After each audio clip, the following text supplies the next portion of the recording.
معك لبنى سهير في هذه القناة. كنكبروا مع بعض بكلمة وبلحظة وبنية صادقة. موضوع اليوم غادي يكون هو أنه كتقول بأنك راجل ولكن كتخاف من المسؤولية. واش كتعرف بأنه شنو اللي كتحس به مراتك ملي كتكون أنت الراجل في المظاهر، ولكن في الواقع كتعاملها بحال الأم ديالك، كتخليها تواجه الحياة، تاخذ القرارات، تتحمل، وكتجي انت غير فاش كلشي كيكون واجد. كتخاف من المواجهة، كتهرب من الالتزام، وكتقول أنا راجل وكنبغي نرتاح. الحقيقة هو أن الراحة بلا مسؤولية ماشي رجولة، الاعتماد على المرأة بحال الأم ديالك ماشي حب. وحتى هي إلا بقات كتشوفك طفل كبير ماشي راجل تفتخر به، غادي تبرد من جهتك وكتسد قلبها وغتسمح فيك.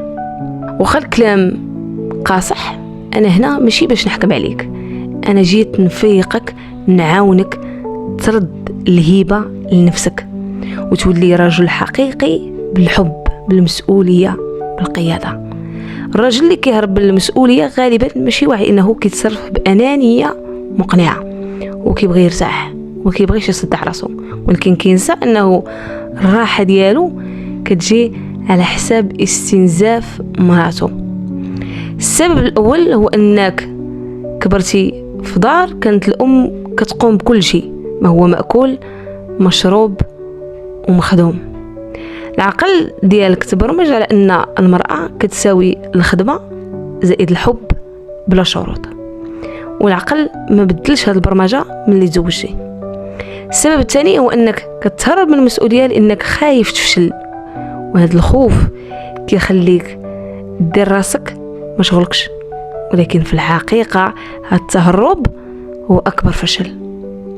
السبب الثالث هو انك عندك واحد التصور مشوه على الرجولة، كتبغي تحكم وتفرض رأيك وتكون سي السيد، ولكن ملي كتوصل للصح انك تصبر وانك تسير كتبقى غير كتفرج.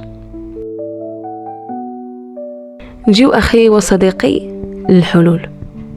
اول حاجة واجه راسك ماشي مراتك، جلس مع راسك وشوف فين كتهرب، فين كتخليها بوحدها، وفين كتقول ماشي شغلي. تاني حاجة رجع الميزان، المسؤولية كتساوي الحب ماشي العكس.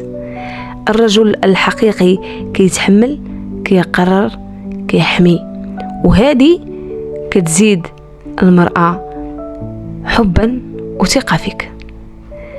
الحاجة الثالثة بدا بالحاجات الصغيرة، ماشي غادي تغير حياتك في نهار، ولكن ساعدها، خذ مبادرات، خططوا مع بعض وحسسها بالأمان ماشي بالضغط.